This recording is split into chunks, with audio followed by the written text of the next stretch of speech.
Throw Gang. We are joined by the Dick Dangle Don Dada, Lawrence Schlossman, and myself, the Gingham Governor, James Harris. Welcome to the weekly Running with the Boys with today's full episode only available on Moment of silence for Pope Francis. www.thrunkfits.com. I was thinking we could hit him with a RIP YDB, but I feel like that would be messed up. Huh? Rest in peace, you dead bitch.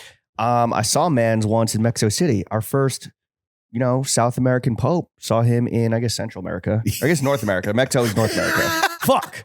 He's from Argentina, right? Because he's dead. Yeah, he's dead. You're dead, bitch. He had a good approval rating. I don't want to hate. Pretty progressive. I guess we'll get into it on www.thrunkfits.com. I think that was one too many W's. Just read the fucking Pope Francis Google AI. Right? You're like, what's his name? Yeah. Francis? Okay, cool. What was that guy's name? Was he the first Francis? Well, no, I don't imagine so because he took his name from Francis of Assisi. Oh, nice. Let's see. Is that a fellow Argentinian or because it sounded Italian? No, it's that Francis of Assisi also devoted his life to helping the poor Oh, okay, and the cool. disenfranchised, which is what this guy did as well. He was a good pope, wow, right? I think he was the first. Yeah, I mean, I know his name. Controversial pick, but we like all the gay rights and the trans rights and all that stuff. Yeah. We're gonna talk about him. We're gonna talk about a bunch of stuff. Wait, did I already say that? No. Oh, before we get into male eating disorders inspired by celebrities, electing the next pope, and flexing on Letterboxd. Let's get into a fit check, Larry. Okay. In honor of the memory of Pope Francis, the first of his name, I'm wearing second layer boots. The socks are Manresa. The jeans are vintage Levi's. The belt, the dick dangle. When you see Larry, you're going to see a dick dangle. And today we got Mon Italy on the waist. The undershirt is Cortez. The shirt is a Libero, courtesy of our prince up north, Adam Alborghese. Thank you, Adam. The hat is Ven. The shades are thistles. Rolling on the wrist, wedding ring on the fingy, wifey on the pinky, chrome on the other hand, and the boxer briefs are Supreme Hanes. James. Oh, you did laundry. I did. I did my laundry. Any baby poop in there? No, they replaced all the machines in the building. Yo, actually, all right. That's crazy. Here's the update. No, not because of that. I don't think. Oh, they just because sure? they were old and they brought in the new Maytags. Okay, but I'm sure the baby poop expedited that decision where it's like, yo, it was the machine has been compromised. We need to it was a scandal. Fully. Yeah. You don't want this to hit Reddit. No, not at all. The new machines, washers are fine. The new dryers, it's like they have a governor on them or something. They do not dry the clothes. Oh, damn. It's crazy, dude. And it's to the point where Jenna had been complaining about it, and I'm like, okay, let's see Shut up, bitch. Let's see how Laundry Boy handles this situation. And she's right, bro. You blast that shit on high, and you got to run it twice. Yeah. And each cycle is 54 minutes. So that's a 2-hour fucking commitment, dude. That's crazy. It's really bad. So I had a washer dryer. I have a washer dryer hookup in my apartment. Same. And I had a washer dryer in there from the previous tenant, and I got rid of them for the storage space. And people are like, are you fucking crazy? And I'm like, no, because when you have a washer dryer in a small space, small closet, like in New York, you need to use ventless washer dryer so that there's no steam escaping, and then it just gets mold. Right. And so it would take like doing a load of laundry was like a 4-hour affair. Crazy. Which is fucking not tenable. I'd rather buy new clothes. 4 hours? Yeah. Yes. I mean, to dry it especially. I mean, I could do like the, look like a Lower East Side immigrant from fucking Godfather days and just like do the string. Hell no, though. Yo, the string out of your gentrified Greenpoint apartment would be like... I don't want my Polish neighbors to see my drawers. my man is overexposed, dude. Do any of the Polacks in Greenpoint still abide by the string method? They do. And honestly, it's like very relaxing and peaceful to like when I'm like chilling on my terrace because now it's terrace season. From your throne watching these poor immigrants. Yeah, and I see like some babushka Polish lady putting out her wash like on the line. It's like from her window to some just wooden pole, a pole with the pole. And it's just like, it's very nice and idyllic, but there's no fucking way that I want to ever dry my stuff manually by the power of the sun. Right. Were the previous tenants trying to sell you the units? Did they just bequeath them to you? It just came with. And you sold them? Yeah. Oh, okay. So you made some scratch, and that's your shoe closet now. It's my shoe closet. Which is crazy because like that is a real John's enthusiast conundrum because it's like cleaning the clothes or more storage for shoes. I like hitting the laundromat though. And look, if I was like, I mean, the fact that it's like takes like 3-4 hours to do a load, pause. I would just be running that shit all day. Yeah. And people are like, oh, yo, it's so convenient. Yeah, you just throw like half a load in there and like it's done. You know, if you just want like fresh sheets, whatever. It's like, nah, I'm waiting 2 weeks for shit to build up before I'm like dragging all 30 pounds to the laundromat. And then it's also just like my power bill is going to spike. True. What's the laundromat routine? Are you like hitting You're Not a Vibro book? Are you doom scrolling? I go home. It's across the street. There's a great laundromat across the street. Yeah. Got it. Nice. Yeah, that's better than... I fucked up though. The last time I did laundry, I forgot to put detergent in there. And so I just had some wet ass clothes. Wet, dirty clothes? You just made them grosser? Yeah. So I had to like run it again. But anyway. That's the little laundry corner here on the only podcast that matters. The dryers are fire, but they do take an hour 15. Hour 15? Well, I put it on medium. I don't put it on high because I want to I think abuse my clothing. No, right, for sure. Yeah, I mean, certain things. Well, honestly, dude, everything is getting dried on fucking low in this building now, so I don't know what the fuck I'm going to do. I got to send a complaint in. There's not. Because like, the high is not, I'm telling you, bro, and I'm not even like overloading it. Like, it's just a normal load of laundry, and it's not drying. We got a problem, guys. Damn. Larry loads. The more things change, the more things stay the same. Yeah. So why doesn't shit work? So the title of this episode is 4 Hour Load. Sure. What's your fit check, bud? Oh, on the feet, I'm wearing some Our Legacy. Bro, these are... Here we are. A loafer with a stacked heel. I feel like I'm in a husband's boot. These are insane. You don't like them? No. I didn't say that. It's like a Cuban height heel, but a penny loafer upper with a pointed toe. They I think they're interesting, and I think you're wearing them well, and they remind me of the Forest Designs low top cowboy boot that Angelo released. It's like it's definitely a look. It's a look. The Cypher loafer. I like them so much that I kind of want to get them in black, but I think they're sold out of my size on the OL site. I think if you hit a New York City Cypher wearing the Cypher loafers, you would be hate crimed. 1,000%. Really? You wish you could look this bisexual, bro. Well, yeah, you're baiting for sure, brother. No bait. No bait keeping. Damn, are they sold also, out? Yo, by the way, shout out to Kanye for trauma dumping on X. That was crazy. We'll talk about it. Oh, we are? It's on here? I don't know, maybe. You believe that?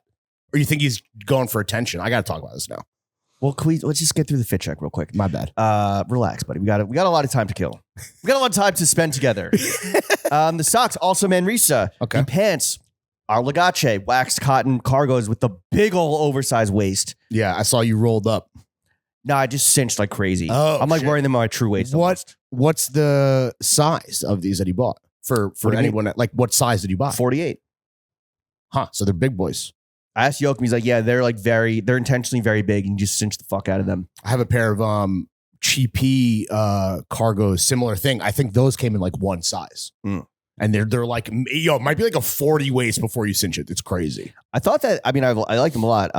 First time wearing them. So, a little risky to be debuting a John. Two Johns. Podcast. Two Johns. Oh no, I've worn these loafers before. I'm saying I've on never the show. Before. I had the fucking tag. I forgot the tag was in them. That's why I saw your shit like cinch because you had to take the tag out. Wait, you've worn these loafers on pod before? Not on pod. Oh, so the cargos. But the loafers, hence the tag, or the cargos, hence the tag. Had the loafers. These are a pod debut for the loafers. These are a double debut for the cargos. A world debut and pod debut.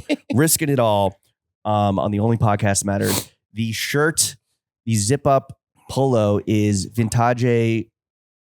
Comme des Garçons. Ooh. Right? Yeah. From 96.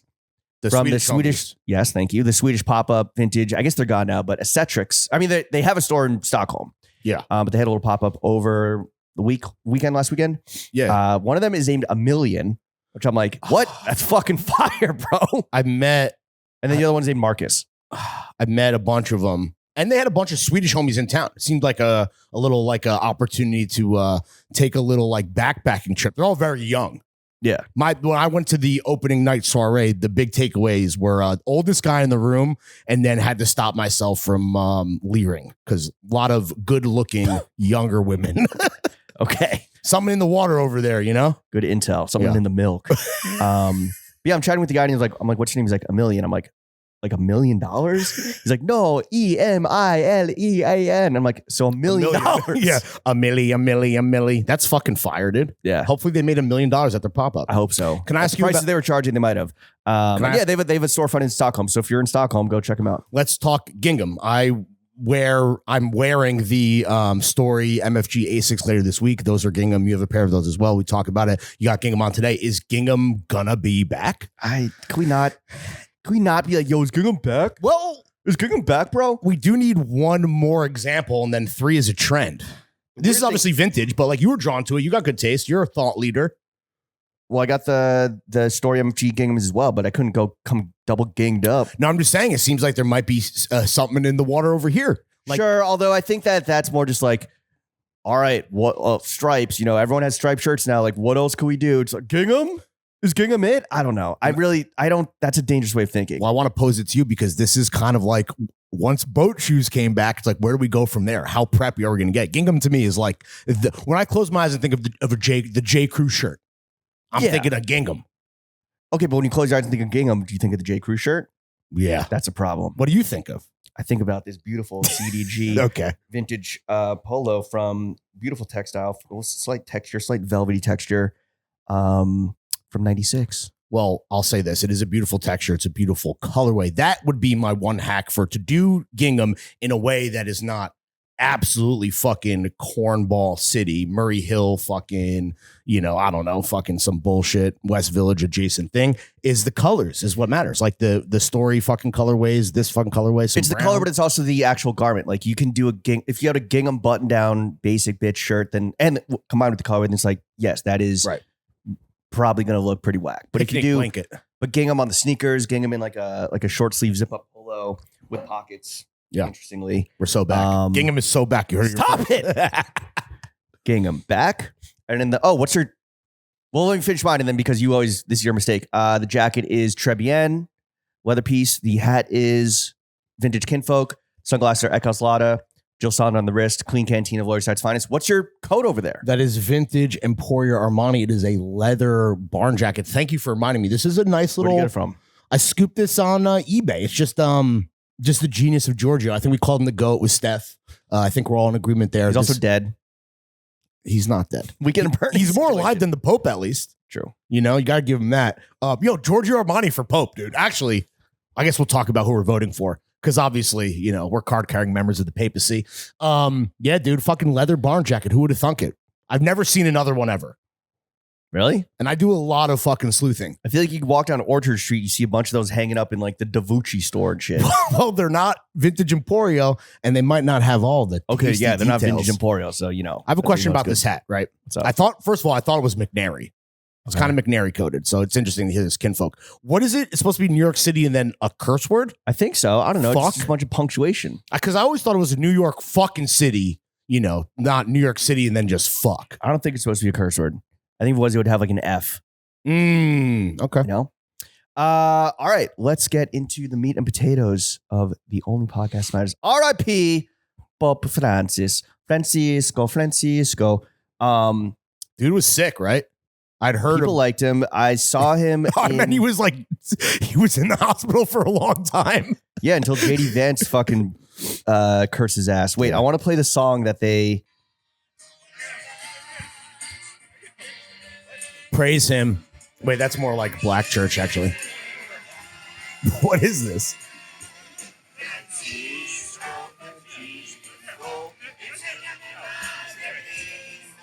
So feels like we're celebrating his death, actually, not honoring him. No. This was from like a boys trip I was on in Mexico City. Okay. And we saw the fucking Pope. Like we were all chilling. It was like one morning at the Airbnb. And we're like, what's going on outside? There's like mad noise. And someone's like, Pope Francisco. We were in Italy. But I'm not going to do a Mexican accent. They're just like, Pope Francis is like about to drive by in the fucking Pope mobile. You saw the Pope mobile? And we're like, what? So we rush out to the street. Obviously, we're just going to like, once in a lifetime opportunity to see the fucking Pope, peep the Pope. And what's crazy watching the video now is that it's not like a parade where he's like slowly creeping down the street. They're booking it. They're booking it, and then the Pope Mobile zooms by, and he's standing there, moving at like 60 miles an hour, but standing. Maybe he died in a car wreck. In his bulletproof fucking, display case. Wait, so because they have a lot of people to see, a lot of Mexico to get through? There's like a huge motorcade, huge police. Well, it's a big deal because 60? He's the first, I guess, like Latin American Pope. Mm-hmm. They're moving fucking fast. It's not miles per hour down there. It's kilometers per hour. Right. Moving a lot of kilos. But it's funny, like, and then everyone's just fucking loving it, singing Francisco, Francisco. I guess he has his own theme song. I don't know if it's going to be released on A24 music label. They would release that shit. Yeah. But shout out Pope Fran, bro. Yeah, that's shout out Frankie. Yeah, it's I'll say this. Listen, it's a bummer that he died. I'm not a religious person, and I'm definitely not Catholic, as listeners of the show will know. It was, though, kind of heartwarming. Well, not to wake up to the news. And like I said, he'd been in the hospital. People were on Pope watch, it felt like, He was out.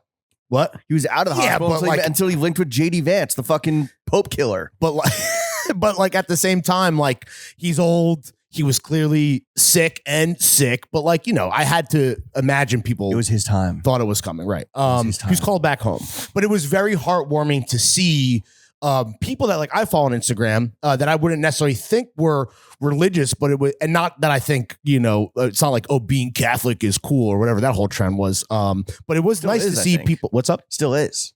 That's still happening. Fake Catholicism for clout. Fake Catholicism.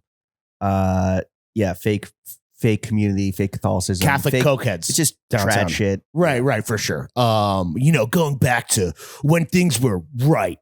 Yeah. And when things were great. Yeah, when things were really good, for everyone. That matters, not not ones that don't. No, but it was nice to kind of see, like, people, sharing their favorite moments, like him wearing the custom anime shit. That's what you were. That's one that I saw. Shout out Jeanette. I saw that. Favorite moments was grid. That was Jeanette's favorite moment. Hit grid. Okay. Anyway, never. You've been to the Vatican, right? Yeah. I mean, I saw the Sistine Chapel. Yeah, it's pretty cool. I just read a book written by my favorite novelist, the brother of Sinead O'Connor, Joseph O'Connor. Oh wow. Called The Ghosts of My Father's Rooms, which maybe that's where Kanye was sucking his cousin's dick. The Ghost of My Cousin's Dick. My Father's Room, Joseph O'Connor. Great book. It's inspired by My Father's House. The Rome Escape Line trilogy. Wait, it's fiction? Part 1. It's inspired by true characters and true events about a priest or people, because the Vatican during World War II was neutral.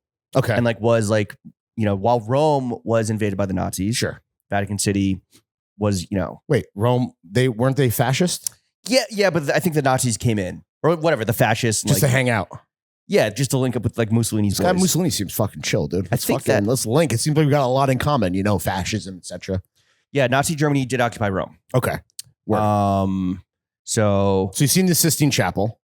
But let me finish about this book, though. It's sorry. Great book. The Reading Corner. Okay. Time, remember?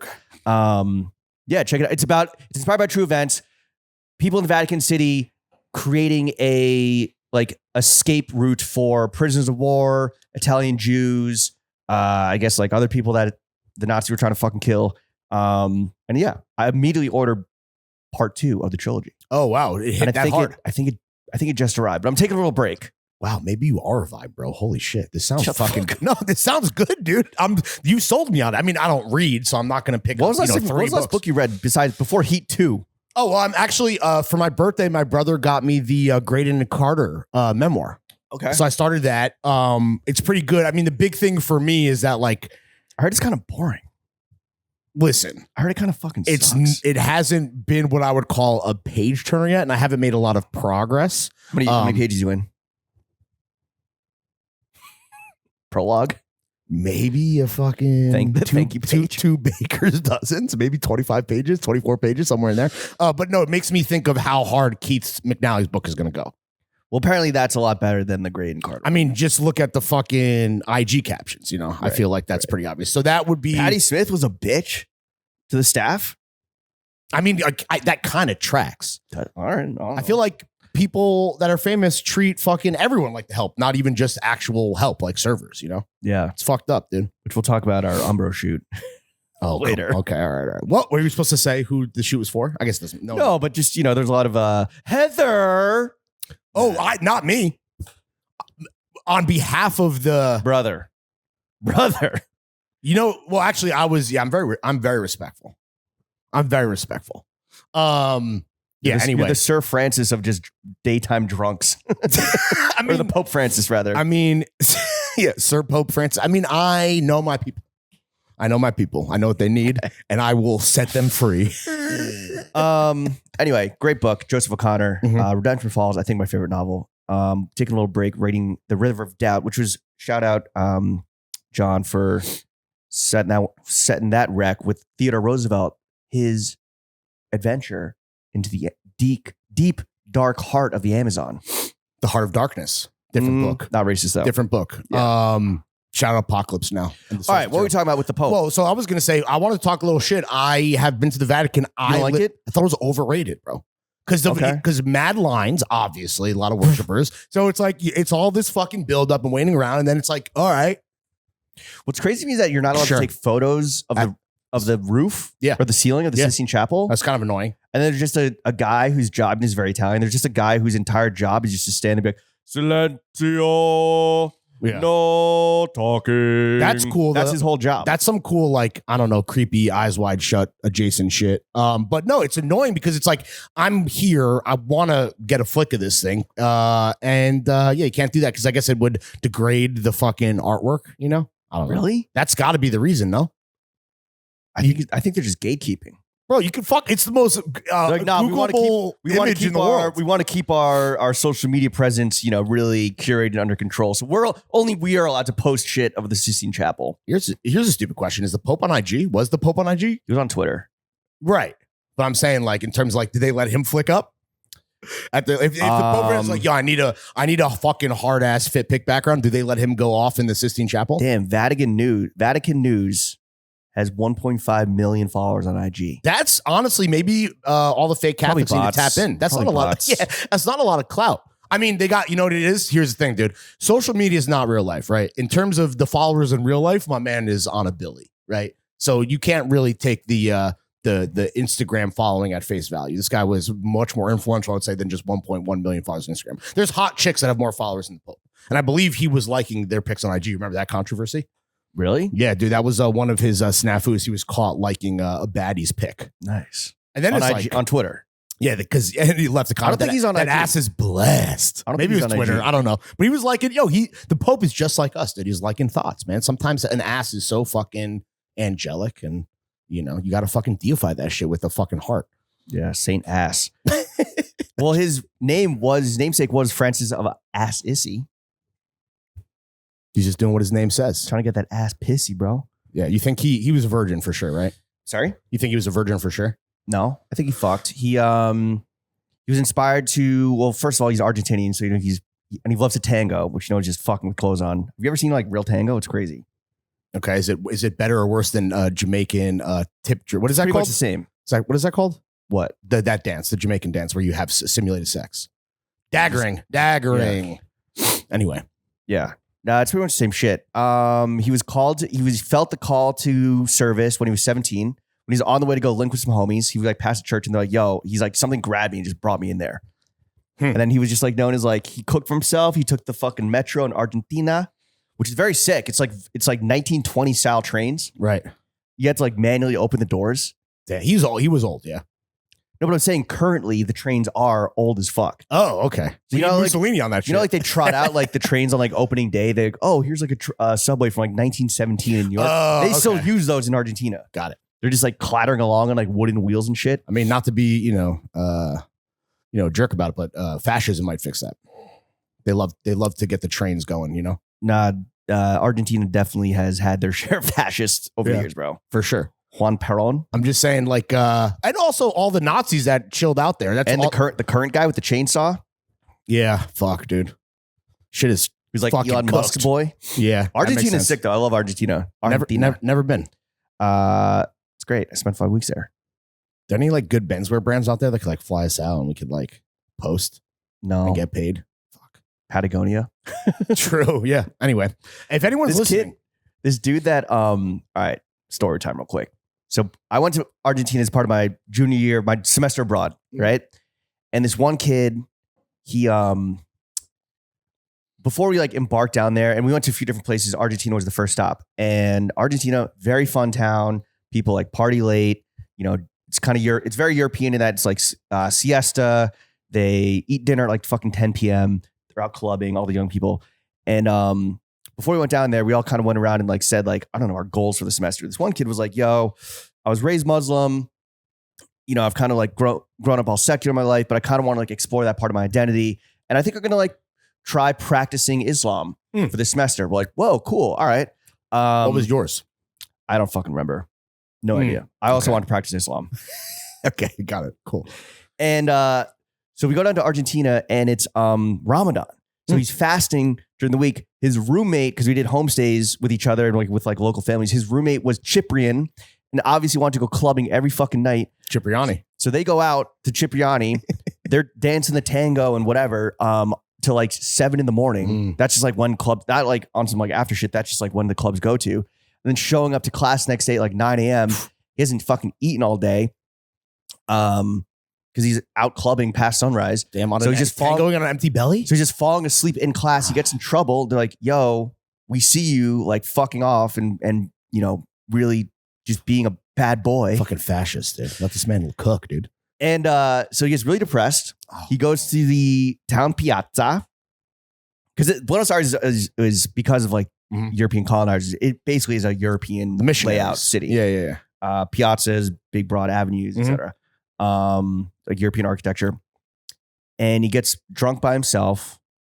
He is pretty fucking twisted. Drunk on an empty stomach on no sleep. Yep. Some guy, some like scammer just like, oh, gringo, cocaína? Oh. And he's like, sí. He's like, okay, come with me. Aquí. Go into a back alleyway. He's like, okay. Like, and this kid's never done coke, by the way. And he's just like, fucking. This is going so bad. I already know. Ramadan faded. And the guy just, he's like, goes like this with his hands, like, pistola. Like, give me your money. Yeah. And this kid is like, no, fuck you. Yes. The power of Allah compels me to say no. And they wrestle a little bit. The guy, and this gets kind of pathetic. The coke dealer or scammer, like knocks his glasses off, and now because he can't see, he's just like, cheap shot, dude. And gets his fucking shit stolen. He doesn't get beat up or anything, but his glasses get broken. He shows up to work or class the next day with like a shattered lens. It's like, yo, where's the lens crafters at in Buenos Aires? Damn. This kid had a rough. I was gonna say, this sounds rock bottom, dude. There were other moments in the course of the semester that were arguably worse than this, and this is worse than that. It was an L factory. I gotta protect the fucking innocent, please. even though he's obviously never gonna hear this. You still talk to him? No, I'm sure we're like friends on Facebook. I hope he's doing all right. I think he's like a teacher now. Each one teach one, dude. We say it all the time. I think he's like a cleric in like his mosque. Yeah, bro, it was wild, and it was like. This is like a week after him being like, yeah, I really want to, get back with my religious side. Maybe he should have been a Catholic. He just fell. That's the crazy thing, to want to get in touch with religion, beautiful. But then to like completely go against the tenets of said religion off rip is crazy. I guess maybe that's all punishing him, dude. He was just spiraling. It was just spiraling, starting with bad influences. Tough. That roommate didn't help, dude. Never go clubbing. I mean, that's so funny that it's just like you're saying, not after, just like, well, dinner doesn't start till 10. We already had like a siesta probably earlier in the day. Yeah. And we're just going to go tango till 7 a.m. and then get robbed and beat up in a fucking piazza. Buenos Aires is fire though. All they do is eat steak. No one fucking works. Everyone's a psychoanalyst. Weirdly, like therapy is a huge thing there. That's good. Or maybe bad if everyone's an armchair psychologist. I don't know. Like literally my homestay mom was like just like a at-home therapist that just like had clients. Did she try to fucking work her magic on you? No, but she did convince, or me and her convinced my homestay roommate, this other guy that was in the group with us. There was only 25 of us. He was a vegetarian, but it's like, bro, you're in Argentina. You got to try some steak. You ever been to Fogo de Chao, bro? Come on, man. On his last day, that's Brazilian. On the last day, he had a piece of steak. And then like 2 weeks later, he's like, "Oh, James, like I can literally feel the cube of steak just like sitting in my gut. Like my body cannot process. That's this. a parasite, bro. But yeah, Jesus Christ. Yeah. Shout out fucking Argentina. I honestly just hearing all this it sounds really fun. Patagonia is like a bucket list travel destination. I had the chance. Well, Francis Ballman. Yeah, our friend Francis Ballman, the chef, had the chance to go to Patagonia, but instead I went to fucking Mendoza, which is where like Malbec is made. It's at the foot of the Andean mountains, the Andes. Beautiful, beautiful like countryside, but more like mountain area, kind of like California than Patagonia, which is like extreme right, everything. Right. But it's also winter in Patagonia, so I was like, I don't fucking have the gear for this. No, definitely not. You needed some Patagonia for Patagonia. Exactly. All right, but that is just story time. That's the end of story time. Lawrence, what would your Pope name be? So I feel like there was a bunch of bad popes. There's a lot of bad popes, and there's all degrees to this. But we see Conclave. Yeah, well, no, but I mean like bad dudes. Or like evil, not just like you're more of a conservative. Yeah, most religious leaders I think are evil, and you want to take fucking rights away from people. Whatever. I think it would be cool to reclaim a bad name and then like do good. Just continuing on that. It's Pope Adolf. So there's a lot to choose from. Pope Yay. I was just doing some research. Pope John the 12th, dude. He gave land to a mistress. He murdered several people, and he was ultimately killed by a guy who caught him in bed with his wife. I feel like, and I know there's been Pope John since then. Maybe be Pope Eugene. That's like a Semitic sounding name. Why do I? But dude, I got to be Catholic to be Pope. I probably got to convert, right? You got to stitch that foreskin back on. So I don't know how many Pope Johns there were. No, but there's a Pope Eugene. That's why I'm saying it. Okay, yeah. I don't know. I've always like Boniface. How do you pronounce that? Boniface. Yeah, that would be cool. But yeah, I think I'll be Pope John. Let's just pretend there hasn't been one since. I'll be lucky number 13. And I'm gonna fucking help this like John, like JWN. That could be a good pun. Throw that out. When I take over the Instagram account, pump those number up. That's a good display name. Pope John the 13th. You definitely got to put your link to your personal IG in the Vatican News. Dude. Yeah, for sure. Got to link to the Zood board. I'm gonna listen. People want the church to be updated, and I'm gonna bring us into do they? I think a lot of people want the church to go back. Well, I think that's why Francis had again that high approval rating because he was. Yeah, but I think he also had ops, bro. You think he was besides JD Vance? Yeah, I think some people are like, oh shit, it's kind of like the documentary Conclave. It's like, are we going to now see a backlash where we're going to see a conservative pope come in and like get rid of altar girls, which apparently is like a huge fucking issue. Altar girls? Yeah. They want it to be a sausage fest. Yes. These fucking guys, man. Because they're pedophiles. More dicks to suck, please. Don't clip that. Sound like Kanye. What would your pope name be? Oh, Urban. Actually, Urban would be sick. Urban would be good for someone like me. Yeah. What do you mean someone like you? A dude who wants to be black. Okay. I go with Pope Ronnie Feig. Pope Ronald. Pope Ronald would be fire. This man's get this clown out of here, dude. Fucking. Yeah, we collab with like bring Adidas collab to the Vatican City. Right. Get Murakami to paint the Sistine Chapel. Bro, the Pope shoot, like the red shoes. There's a lot of opportunities for collaboration, bro. Alec Monopoly up in the fucking Vatican City, painting over Michelangelo. Yeah. Yeah, let's get Banksy up in this bitch, dude. Yeah, that'd be hard. And we could take pics now. Yeah.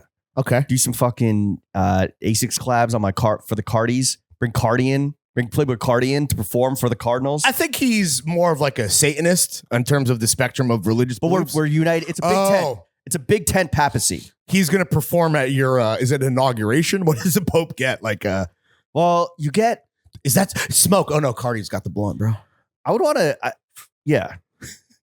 It'd be cool to do like a Gen Z Pope, just bring a fucking 20. Is there an age limit or an age minimum like a president? There's an age maximum for the conclave. If you're over 80, you're out. Damn. Unlike Congress. Yeah. What about fucking Ratzinger? Remember the German psycho that was before this guy? He was mad. He like died pretty quick. He retired.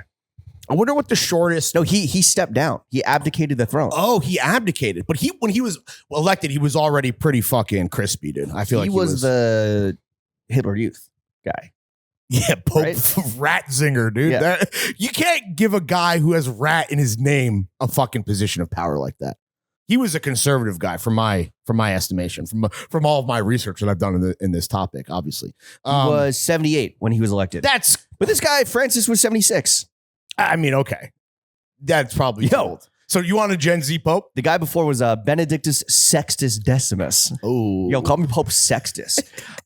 Gen Z Pope, that way, instead of the white smoke, they just fucking blow some vape clouds up there. It's like, yo, peach ice, bro. We got a Gen Z Pope, dude. Pope Bussingus is upon us. His reign has begun. Pope Chad Bussingus the first, dude. Hell yeah. Yeah, Pope cool. On God. I'm with it. I can do that. Yeah, I don't know. And then what would you, okay. Do you want to talk about who you want to, let's do a little conclave right here. All right. We got all the cardinals likely to become Pope listed out here. Let me just run through I got to pick from this list of fucking herbs. Bro. Cardinal Pietro Parolin from Italy, Cardinal Peter Erdo from Hungary, Cardinal Luis Antonio Tagle from the Philippines, Cardinal Matteo Zuppi from Italy, Cardinal Raymond Leo Burke from the U.S. Oh, would he say it like that? Cardinal Willem Jacobus Ejk from the Netherlands, Cardinal Peter Kodwo Turkson from Ghana, Cardinal Malcolm Ranjith from Sri Lanka, and Cardinal Gerhard Ludwig Müller from Germany. I mean, no urban. I'm voting for the black guy for sure. Just to like, obviously, like optically, that would be good for me. The Ghana guy. Yeah, but he's moderate. He's against the criminalization of homosexuality. Ally. Very on it. Well, I was gonna say rare for Ghana. Isn't that like no? Uganda. Illegal. Excuse me. I got my African countries mixed up. My apologies. Wow. Can I go off list? Yeah. Ronnie Feig. No. It's all right. Got to be Catholic. Yes. That's what I'm saying. Dasha. No, Hunter Biden, Pope Hunter. Let's go again. We can make Pope Crackamus. We are trying to make it so that crack doing is less frowned upon in the Vatican. You know, fuck with and Luis Antonio Tagle from the Philippines. Having an Asian pope would be kind of sick. Yeah, what's his belief system? Left leaning and supportive of LGBT rights, and his look kind of fucking slays in the all white Coke fit. Damn bummer that as a Hungarian, the Hungarian guy, Erdo is conservative, and he has stances against refugee acceptance. Oh God, yikes! And he's against a liberal interpretation of the church doctrine. We don't like that. Damn. I do love that. I feel like Conclave, the film, the best film of 2020, the best film of 2024, is about to hit the fucking charts. Also, like, what timing? I know, the fact that it's gone from the best fiction scripted movie to the best documentary 2024. Because now we all know what happens, right? All these guys are going to be fucking little catty bitches to each other. Sure. Pope Francis left some clues for some guy, Ray Fiennes, some jacked cardinal to uncover and figure out and eviscerate his ops one by one. Yeah, there's definitely going to be some drama. There's going to be some mysteries, and there's going to be intrigue without a doubt. Absolutely. I mean, I don't know how accurate. People say it's pretty accurate, or what we can, because we only know so much about this super secretive process, right? So, I mean, it felt real. I think I wouldn't say it's a documentary, accurate. You know, but I feel like no spoilers because I'm sure a lot of people are excited to. Please, no one set off a car bomb in Rome this weekend. Yeah, I wonder if they're probably... the conclave begins 15 to 20 days after the Pope's death. So, well, I don't want to say anything. You got 2 weeks. Get me in trouble. Oh, yeah, but you have 2 weeks to build a car bomb? What do you mean you got 2 weeks? What? You got 2 weeks until they vote? You got 2 weeks until the conclave. So you got 2 weeks to either watch Conclave, if you apparently want to be inspired to do something bad, build a car bomb. Best movie of 2024. Yeah, it was definitely up there. It was not my favorite. Little challengers. Yo, female Pope, dude? Zendaya? I don't think... Look, they're arguing if they can have altar girls. I don't think there's going to be a female pope ever. And that was one of the big things of Conclave was like, yo, they treat women like shit. Yeah. And then the liberal guys are like, oh, what if like we like didn't ignore our sisters? Treat them like shit, dude. Yeah. The nuns, dude. Shout out the sisters out there, man. Although I did just watch this episode of 1923, the Yellowstone prequel. The nuns suck. What are you doing to yourself, dude? Why are you watching? Is that you watch that at home? I watched the first 3 episodes on a flight. Right. You remember you mentioned where do we fly? Where are we going? Coming back from Manchester, I believe. Yeah. Watch the first 3 episodes. It's just like good, like dumb Western shit. And then removed from the plain context, I tried watching like a little bit while on the fucking elliptical this morning. I was like, this fucking sucks. Hit differently in a bad way. Yeah. Okay. And what does that have to do with the Pope? Or there's nuns. There's the nuns that do like the indigenous people school where like they murdered thousands of children and buried their bodies. Yikes. That are only being discovered now in like Canada and Western US. There's like a storyline that is happening where I'm sure eventually they'll converge, but they're just completely separate. I'm like, what the fuck? Why am I just watching like nuns just kill children? I hate this. Damn, dude. Maybe we don't want women in the church to have more power. Yeah, maybe you are pro Erdo. No, dude, I'm Hungarian Cardinal. No. Like I said, Hunter Biden, 100%. That's who I'm voting for as a card-carrying member. Well, look, Lawrence, if you're not Hungarian, which you are, I know that you are also Hungary. Nice. I see what you did there. With your eating disorder. Okay, you're in good company now because apparently, according to the New York Post, Timothée Chalamet and his skinny twink body are inspiring literally dozens of kids, maybe hundreds, dudes to develop eating disorders. This was tough. This was a tough read because it hit a little close to home. I am obviously 38 years old now. I am not Gen Z, but reading the Post article that, probably had less than a dozen examples of reporting actually done to put together. Where's the Post? They were just like, oh, yo, we found this hashtag on TikTok and scrolled through it a little bit. Yeah, I mean, I don't think I needed to read the trend piece to know that this was probably happening. I didn't know that they were called Skinner Boys, which also sounds pretty violent. I was going to say, it sounds like the complete kind of opposite of these wayfish fucking twinks in waiting that you could literally push over by flicking them. Yeah, exactly. Blow some vape smoke and they'll fucking disintegrate. It's sad to see, especially when it's like we're talking about malnutritious children. That's literally what on the Upper East Side. That's basically what I gather from the article. It's like 12-year-old kids that are trying to be able to fit into girls' jeans. The goal is size 29 waist pants. Is that because that's Timmy's size? Apparently, that's reported as. That's crazy, dude. I mean, he does look fucking good, dude. I kind of get it, but he's 30 years old. He's 30? No, he's 26. I mean, do we have to look it up? He's also just like it's one thing if that's just your body type, right? Which is clearly for him. It's another if like you are. It's 29. Okay, it's another. It's another if you are. That's not your body type, and you're like counting your fellas counting calories. Here's the problem: wearing compression shirts. Yeah, I mean, just to show off how skinny they are, keep it as skinny. No, to look skinnier on fucking social media. Oh, that's some girdle shit. Exactly. Girdle. Yeah, like Spanx. Manx. Yeah. Here's the thing that I feel like they're. Would you ever Manx it? No. For like a big photo shoot or something? No. I don't think I ever was that out of control, even at my worst, where I was like, all right, so the next step is investing in Manx. I think it was more like I'm trying to avoid any and all fucking photo opportunities to begin with. But I'm concerned about these guys, not having any nutrition and growing up and maybe being skinny, but they're probably stunting their height and their growth. So it's like you're going to be a wayfish short king, but then you're going to have another thing that fucks you up. You're going to be unhappy with your fucking growth. Also for Timothée, he had to bulk up for Dune. So and gain weight for Dylan. Yeah. So that was like fat belly weight. Yeah. So he actually so he is anti-Skinner boy. But what was I going to say? Yeah, these kids are I think it also really is just the ideal body for being on camera. Yeah. Now that everyone's on camera, everyone wants to be a little fucking twink. And the camera adds what? What do they say? 10, 15? 10, 15. 20? And on these 25? On these fucking awesome new iPhones, that fucking 4K. Whatever Robbie's doing in the clips definitely adds 30.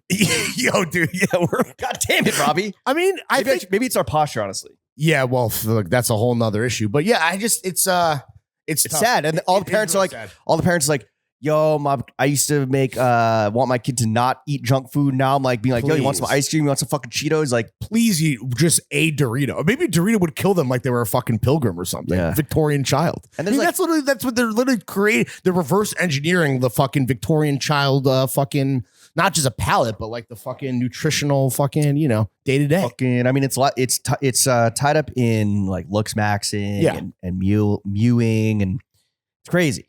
I get wanting to look good because you're on camera. Yeah, but I don't understand. It's why I could never do Ozempic personally, right? Is that eating and eating good food and even eating healthy and you feel good from eating healthy. That's one of the only singular joys in life that you can experience daily. I mean, multiple times a day if you don't have an eating disorder. Once a day if you do. Yeah. So why would you deprive yourself of just consumption? Maybe they are optimistic about their futures as Skinner boys, where it's yo, life is bad, bro. It only gets worse every minute, every day. And you're going to get to a point where, the only joy you're going to get is from eating. So don't deprive yourself of that now. Yeah. Or Come just on, like guys, be smarter. take inspiration from another celebrity and just smoke crack like Justin Bieber. Yeah. I wonder what all is there a gym, like a jacked trend of like guys bodybuilding? I feel like that's another trend that's like happening. I wonder what those dudes think of these dudes. And it's like, and is it the male? I'm pretty sure I know what they think about them. You're fucking gay. I wonder, and this is for the female gays, right? And it's funny, the jacked guys are doing it for the male gays for sure. A lot of those guys I feel like have sworn off women. Maybe it's because they're a bit older. Right. Like I said, their souls and hearts in this case have been crushed by the future. But it's like, yeah, and supplements. So I guess that's maybe the one positive. Gen Z caring about the female gays. We got to fucking pump these fuck numbers up. You guys are blowing it. Every graph I see, it's very depressing. I don't believe those graphs where it's like Gen Z's not fucking, Gen Z's not drinking. Like I really don't believe that. Definitely less though, right? I think it's it all relative. Fucking and partying should be increasing over time. I mean, in my opinion, it sucks and it's a bummer if like the despair statistics are on the rise where it's like, yeah, I don't have any friends. Like we're just behind a screen all day. We're just like, addicted to our phones. Like the virtual reality looks sicker than like reality because all I'm being fed is like the highlights, that are being like conjured up and created by like fake, now fucking AI, but also just like, hot dudes and hot girls in like whatever, Coachella right now. And then it's going to be fucking, people in Japan and Italy. And like, I'm just seeing people's like highlight reels and making me feel inadequate. So it's shitty, Has like seeing Timmy in any of these big roles we mentioned, like inspired you to like maybe lose some weight? No.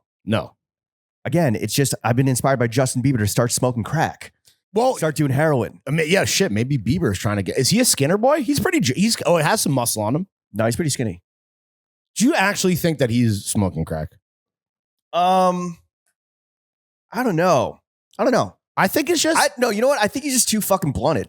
I think he's just very high. Yeah. On weed. Good old natural American diesel. Because he had a drug problem, so I don't think it's like out of the realm of possibility. But it's like this, can a new father like just fucking enjoy himself like a little bit without the fucking world getting on his ass? Like he just had a kid. Like he needs to fucking blow off some steam. Also, whether that's crack or getting blunted, like, within everything in moderation, Also, if Bieber's on drugs, that the music is going to fucking hit. That's what I That one freestyle that dropped was gas. I mean, he's an extremely. I don't know what I've ever said publicly to get a rise out of you or listeners at home, but like I fuck with Bieber. I'm not going to shop Skylark or whatever that fucking new brand is, but like I have been hyped to watch the crash out on IG. It's also like it's crazy how much people, and this is the whole thing where social media is not real life, but like people using that, like his Instagram fucking behavior as like it being like, and then trying to extrapolate from that he's like on drugs is like, what? He's just posting to Grid a lot. Like he just needs a belt. Yeah. Again, he's like, I'm like, he has a baby. He's like trying to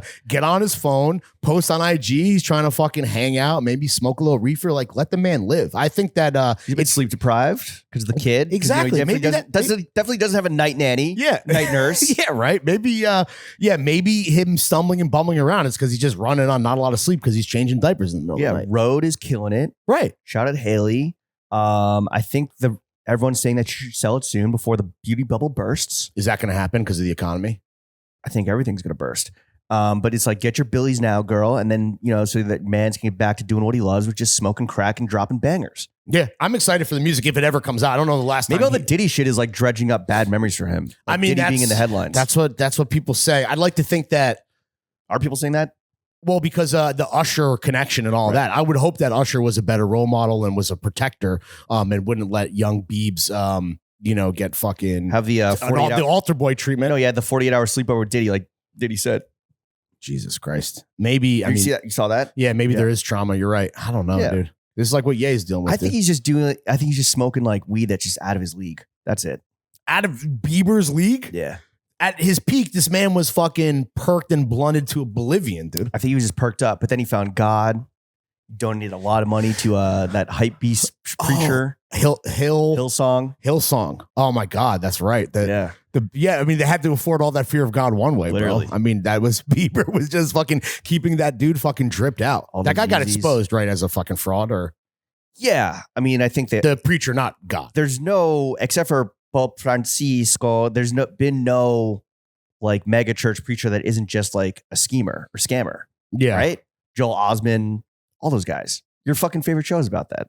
Yeah, Gemstones is great this season. I don't know if people are tapping in. It's a good one. The bishop in Brooklyn that got robbed on the live stream, who's like loosely connected to Eric Adams. Oh yeah, he's like a scammer. Right. Has like shady real estate dealings going on. And right. I mean, he got robbed on camera because he's wearing like $1 million worth of jewels. Yeah, well, I mean, at his service. Religious organizations are tax exempt. It just fucking keeps the door wide open for the worst kind of people. I get it. I mean, like, shit, dude, maybe we could classify religion, opiate to the masses, Bieber, opiate for the individual, Maybe we could reclassify this podcast and turn this into a tax shelter. Be like, Throwing Fits is a religion. It's a cult. I mean, a cult is typically, I don't think you're tax exempt, but I don't know. Maybe we fucking do some fancy accounting. Get in while the getting is good, dude. Especially with this fucking beauty bubble that's happening. Shit's about to burst. Fucked. Look, maybe Bieber just needs a friend. Yeah, maybe needs some male friendship, Lawrence. Oh yeah, which the movie you saw last week. Yeah, I went to. How was your matinee screening? Went to a screening of Friendship. That shout out our friends at A24. It was incredible. No spoilers. And I feel like it's already one of the most anticipated flicks of the year. Who are the other people at this 1 p.m. screening on a Wednesday? So the screening. No, was it at 1 p.m.? Yeah. It was a little weird because I was in the screening room. I showed up like a little bit early, but like it was maybe like less than even 5. Like it was less than 5 minutes to start, and I was the only person in there, and I was like, "This is a little weird." And then luckily, I was joined by an older woman taking notes, so some type of critic or journalist. I didn't recognize her. 2 people? No, and then 2 other gentlemen as well. One guy had brought his own concessions, which. Here's the thing. Listen, not to brag, but as someone who goes to a lot of screenings, you gotta bring your own snacks. Guys. How many screens you go to in the middle of the day that I don't know about? No. I put them all on Letterboxd. Oh, okay. Because it could be for. That is how I track. I don't have your location, but I do track your movements through your movie viewing. A lot of times, why isn't Lawrence responding to my text? Oh, he's at a fucking screening. I feel like. A lot of them are work related. Like I went to an Opus screening ahead of Mag coming on the show. Who knows what we'll be able to kind of pull together for Friendship? Maybe like the assistant caterer, something like that. Yeah. Depending on how high we are in the pecking order. It is a great movie. Wait, so I'm confused. You were confused about why there was no one there. I was like, it's 1 p.m. on a Wednesday. Why is no one here? Well, no. There's other people besides myself that they are there for work, obviously. Right. We're all professionals. Yep. Watching a movie for professional purposes. This was one that I was incredibly stoked on as a big fan of Tim Robinson. Are you a fan of Tim? Yeah, for sure. I mean, I don't think you should leave. Yeah. I mean, I understand its significance. I knew you were excited to see this because there's an email thread happening. There's an email thread happening over the course of several days. Uh-huh. As soon as like the word screener comes in, and it was just me and the A24 folks back and forth, scheduling, ideas, conversation, okay, partnership opportunities. As soon as screening comes in, Lawrence, 0 minutes later, yeah, I'm available. I mean, I'm like, wait, I forgot you were on this fucking email thread, bro. I'd like to say that you're really exaggerating, but like that's kind of more or less reality. I don't want to. Well, and it's really funny because the big takeaway. I forgot you were on this. The big takeaway for me is that, and all the male friendship stuff aside, and we have maybe some points that we want to get into about our day of male friendship that we had with like 20 other dudes. But the big thing for me is that I think there are some interesting themes about not just men, but people in this day and age and the self-centered, narcissistic kind of mode, cruising altitude that people have, whether it's at professionally at work, whether it's were you Leonardo DiCaprioing? Let me get because or in a marriage, so personal life, friends, romantic life, professional life, all this stuff where it's not a narcissism or self-absorption done out of maliciousness or malice, but it's like this weird mode that I feel like only gets worse every day, and you kind of see it with the younger generation. Not to be like that guy, but I was like, holy shit, dude. It's like how? Like, give me an example. Maybe not even pulled from the movie.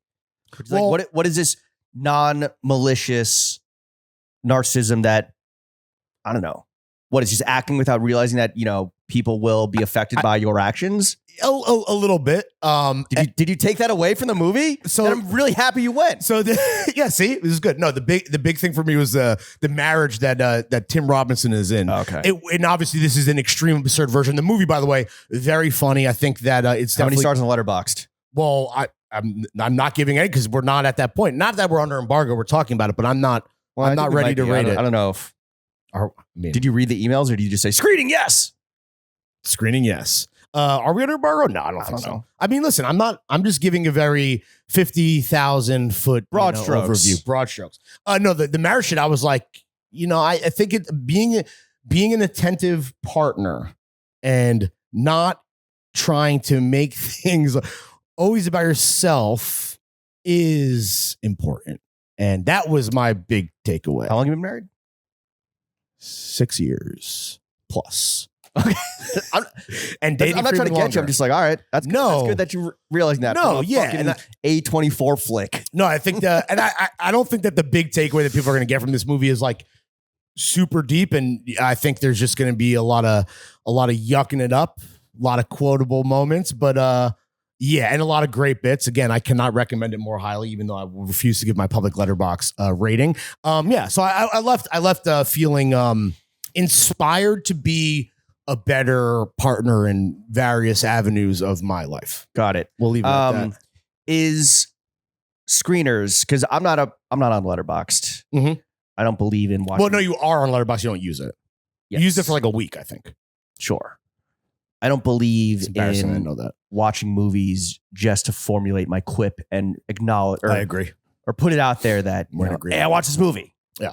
Right. Mm-hmm. Is seeing movies like a flex? Is that a flex on Letterboxd? Is like, yeah, I think it's kind of like sneakerhead shit. No offense, but that is the worst insult I could or analogy I could. Thank you for making that very clear. Because that's like, yo, these ain't out yet. Oh, these ain't out yet.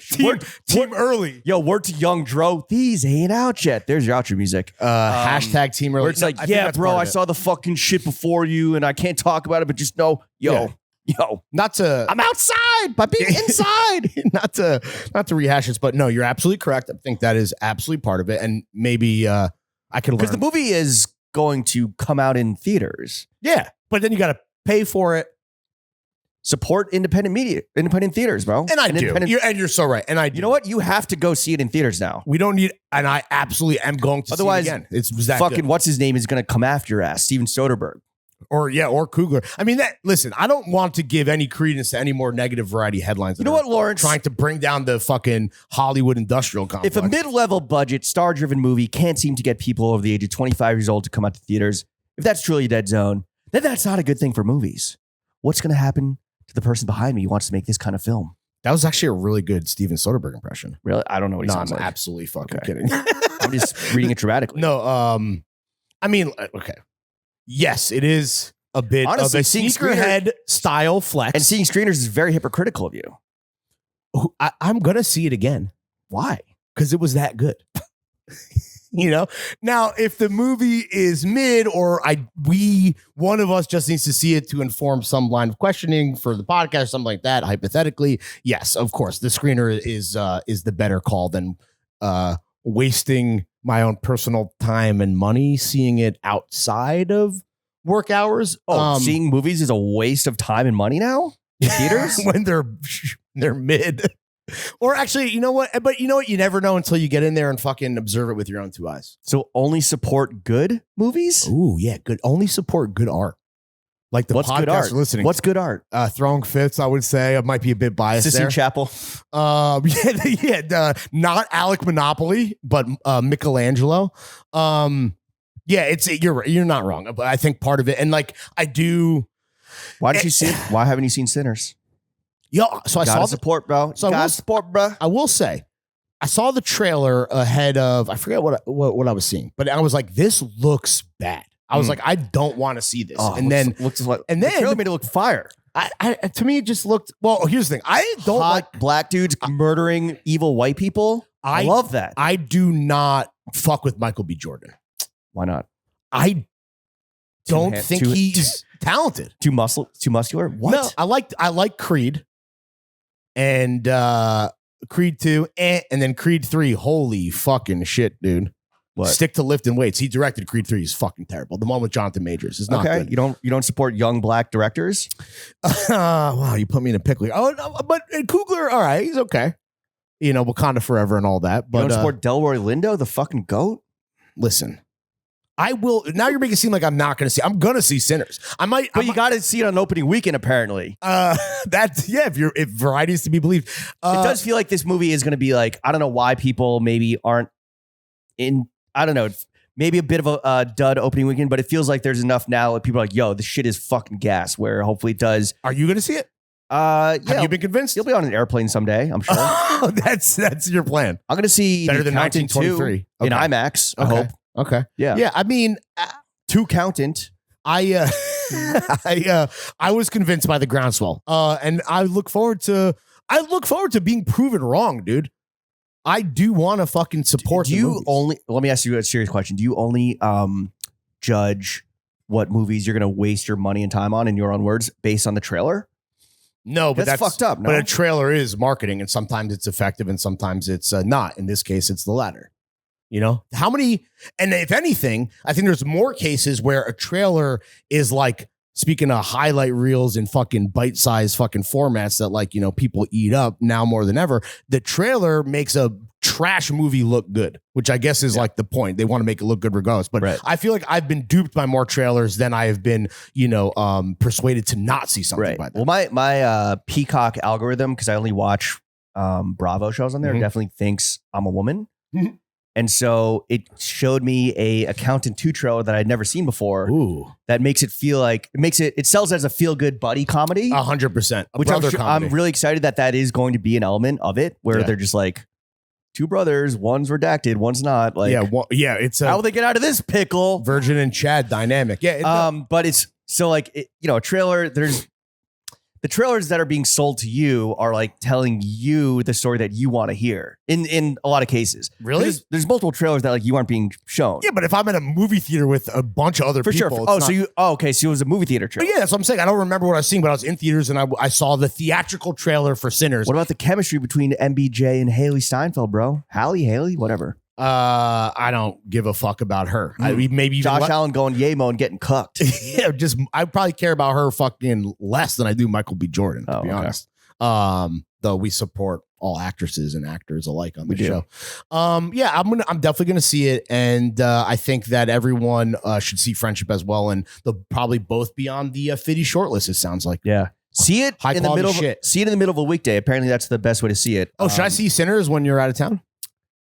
Just because I'm out of town doesn't mean you're on. Yes, at night you can do whatever you want. See, okay, there's the qualifier. I shouldn't see Sinners in the middle of the day to prepare a bunch of thoughts that I can then relate to the audience at home. Yeah, I had a nice little male friendship moment last week in the evening after work hours. I went to a Yankee game, my first Yankee game of the season, with my boys, Chris and Jordan, fellow Yankee fans. Got what we thought were good, like pretty good seats. We're like, oh yeah, no one's gonna give a shit about this like Wednesday night mid-April game. First of all, it's fucking freezing. I had to bust out the puffer. You wore a puffer to Yankee Stadium in April? It was like 40 degrees. Who were they playing? The Royals. Oh, I think West was. West really? was sweet. Shout out West. Great game. Aaron Judge hit a home run in the 7th that my boy Chris called, and so I started videotaping it and like got it on camera. Oh wow! That eventually won the game. By a single run, solo shot. I saw that on Instagram, I believe. Right?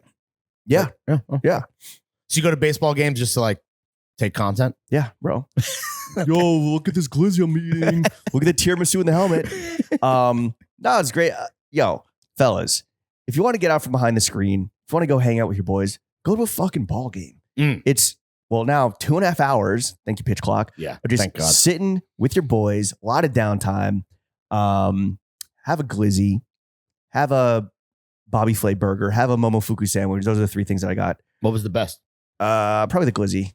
Well, I mean, I guess right. Nothing. The burger I got because it was like, oh shit, like everywhere. I was like, I arrived there, I'm fucking starving. Yeah. No, the best move at Yankee Stadium is go to a Jamaican restaurant around the corner. I'll fucking drop the name next time I have a second to look it up. You got a gigantic platter of food. You just scarf it down. Then you go into Yankee Stadium. You don't have to waste your money on food because they tried to make some updates to the concessions, but they still all fucking suck. But definitely Uber Eats. That's the secret. That's the secret? You can do Uber Eats pickup and skip the line. Really? Yeah. In the stadium. Well, like at the concession stand, there's like a lane for Uber Eats that no one's there. So you order on your phone ahead of time, and then 10 minutes later, you just walk up and it's sitting there waiting for you. Is that a new addition? I've never seen that before. It's all last year. Huh. Interesting. Yeah, it's fire. Okay. That's actually a really good hack. You can do the only beer is Stella Artois though, so that's fucking trash. The only beer at Uber Eats. Oh, at this one like station like near me. Okay. Yeah, that shit sucked. Thanks for doing the research. That shit sucked. They won the game. That's good. They won the game, but all right. The craziest moment was the guy. There was two dudes next to me, also friends, probably in their like late 40s, maybe early 50s.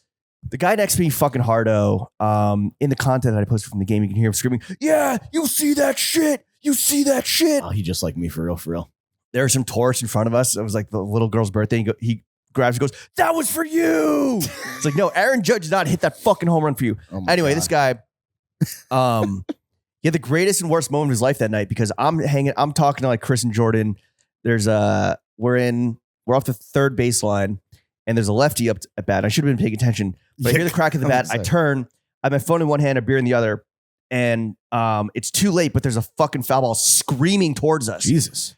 And it is like approaching fast. The guy next to me, the hardo, he kind of leans to his left. I do think if I had been paying attention and had my hands empty, I could have had a legitimate shot at the ball. It was between y'all, basically? It basically was like 70%, like maybe 60-40, 70-30 him, because I'm to his left and it hits his left hand. It hits his Apple Watch and seared like the Apple Watch like buckle imprint into his wrist. Like he was showing fucking everybody. Oh, of course he was. And he did, I think, to his credit, like maybe kind of get in front of the little girl and like save the little shithead son's life. Okay. That kid was a fucking asshole. He was just like spraying water on his dad. His dad was like, "Stop it. Stop it." Spraying it with what? Like a Poland Spring bottle. Oh, what the just fuck? Like dribbling water on his dad. See, this is why Bieber wants to smoke a little crack, dude, because it's like, yo, this is what you got to deal with, bro, as a parent of a young child. Awful. Terrible.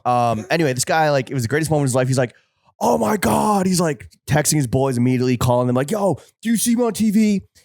And then he just kept fucking milking it. This is in like the fourth inning or something. Yeah. He was still talking about it like by the seventh inning stretch. Highlight of his fucking life, presumably. And he's like, "You know what?" He's like, oh, the worst part. He's like, "I wanted to be a nice guy, but like I could have like leaned in front of this guy," meaning me, and like definitely caught, like got my body in front of him, caught. It's like, shut the fuck up. He's like making excuses for how he fucking fumbled the foul ball. The dude, it ended up with a kid 2 rows behind us, and he like went back there and like took a photo with the ball. Oh, he didn't even get the ball? Like, no, a kid 2 rows behind us got it. Like took a photo with like his swollen wrist in the ball. He's like, "Yeah, bro, I've been to like 450 games. Like, I can't believe that should have been mine. That's, you know what? Like, oh, that should." So he's bragging or talking about it incessantly and didn't even get the ball? No.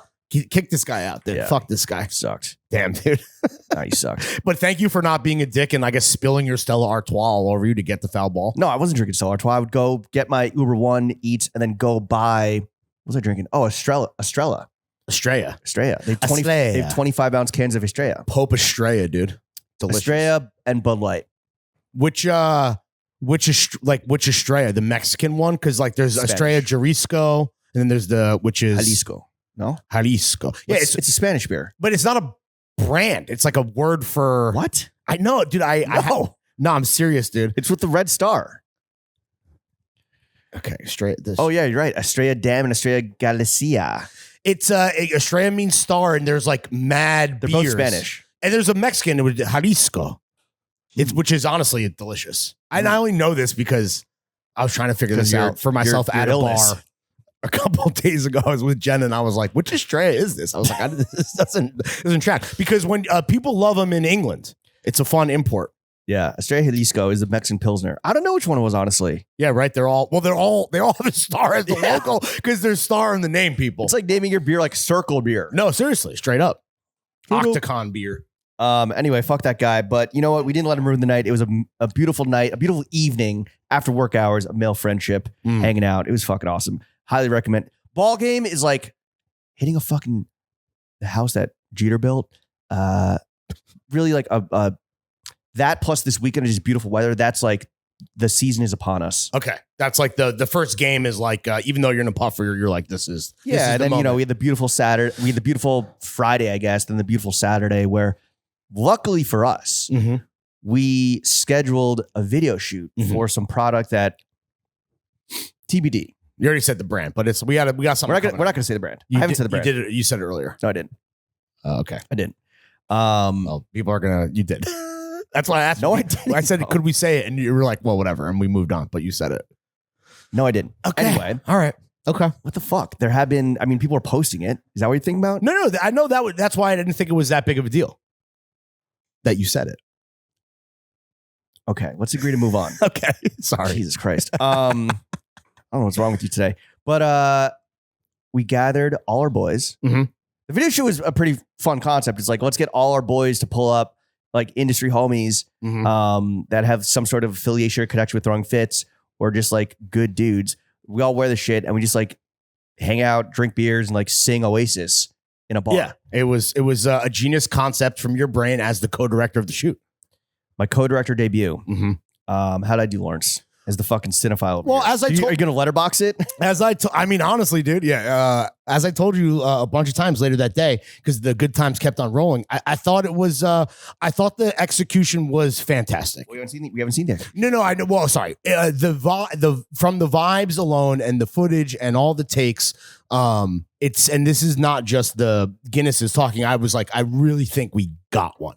Like I might How be. many Guinnesses do you have? Do you know? Nah, and whatever you say, I'm going to multiply that by 2 at least. Well, the bar tab was more than we thought it was going to be, correct? No, a lot less. I thought it was. Oh, really? Do you know what it was? Yeah, I asked you and you told me. I don't want to say it out loud, but I was just wondering if that was like high or low. I forget what you were. But I tipped higher because I felt bad for the bartender and what she had to go through. Yeah, that's tough. That was tough. The fact that she it was a solo mission for her. Shout out Heather. That was. Oh, is that how you're screaming it on Saturday? What do you mean? Just because I'm wrangling for talent? Heather. Well, better than how some other people were saying it. How are some people saying it? Heather. Who was doing that? I don't want to say. I don't think that was happening. Can you guess who it was? I know it was not happening like that. I was not drinking heavily until we wrapped. Mr. 2 beers before talent shows up over here. I feel like you're. Well, talent was pretty fucking late. Yeah.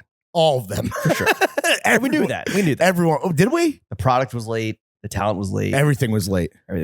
Yeah. It was great. I thought it was, I'm really, like I said, I'm super bullish. I can't wait to see it come out.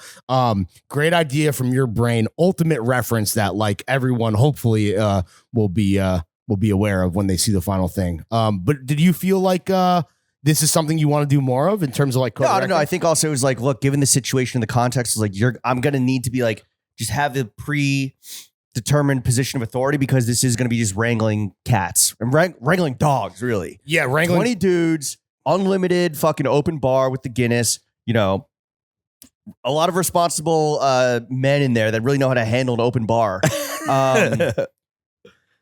One guy maybe sitting to the right of me just screaming, "Control your set!" repeatedly 3 times. Okay. At least we're not. You know what? I could have been like, respectfully shut the fuck up. But when there was like a little chaos happening, a little like, I welcome that. Oh yeah, I welcome a little chaos, a little adversity, not or adversity, just you like adversity. the vibes. Yeah, you don't want to be like, I don't want to be set up to be the bad guy where you're like, control your set, and I have to be like, shut up, or control it and be the fucking fascist. Well, what I was trying to do is, I think at a certain point, the chaos becomes like too much of class clowning, and like there was a hard rap for us because the bar had to actually open for other patrons, and I thought when it got to a certain point, I was just trying to. I guess I thought I was like trying to be helpful. I was trying to be helpful for sure. Yeah, thanks, buddy. My pleasure, dude. Control your set. But guess what? Ultimately, I really think we got one. We really got one on our hands here. I think excited. So. And yeah, the whole thing was like, let the vibe be loose. Let it be a little chaotic. Let it be a little messy. But I think there is a little too loose. Nah, I think we were good. Okay, and that's why I didn't like control my set. The set was already in. I was already in control. you were in control the whole time. Yeah, you just didn't realize it. No, that's how in control it was. Clearly not. Maybe I was the only one that was out of control. I was like, get this guy more Guinness. It was a really good time, and I thought the coolest thing for me to end on a sincere note is that, like you said, it's like a lot of the extended universe, and there'll be a lot of fun cameos for listeners of the show when this ultimately comes out. But it was cool to see people that we're meeting for the first time. and connecting that way. You know, a lot of homies that like maybe are aware of each other or like see each other in passing, but hadn't really got a chance to like connect and hang out. That was really cool. And the fact that we facilitated that with some free beers was nice. And yeah, it was a little like, again, it was just like, I'm not saying throw your card down because if throwing your card down at a bar is the only way that like your friends are going to hang out with you, find better friends or get treatment for your friends. But it was a little like proactive, just like, yo, everyone, you know, weeks out, like, hey, save the date. Yep. Reminder. And just get everyone in the same space. And like, I think that, yeah, having some proactiveness, having some like conviction to be like, yo, this is what we're going to do. You know, if that's how you're going to get over your Timmy Chalamet inspired eating disorder, that's how you're going to get over smoking crack because you see celebrities doing it. If you're going to go, that's going to help you get over seeing movies just to letterbox them or go to ball games just to fucking post IG content or sucking cousin's dick till you're 14. Yeah, that too. Yeah. Maybe that's the cure to male loneliness. Or and here's the thing too, right? It shouldn't be like you said. If the only way that you see people is drinking, maybe like James said, not the best thing. But what is good is a great way to celebrate people that you love and want to bring together is maybe throw that on a tab as a celebration. And that's what I felt like it really was a celebration of the friendship, the male friendship that comes out of the Throwing Fits Extended Universe. Exactly, bro. And we got it on fucking. And you know what? Camera. If you're listening to us this deep, that applies to you too, right? Yeah, because you are rocking with the only podcast that matters for another episode of a boys only podcast.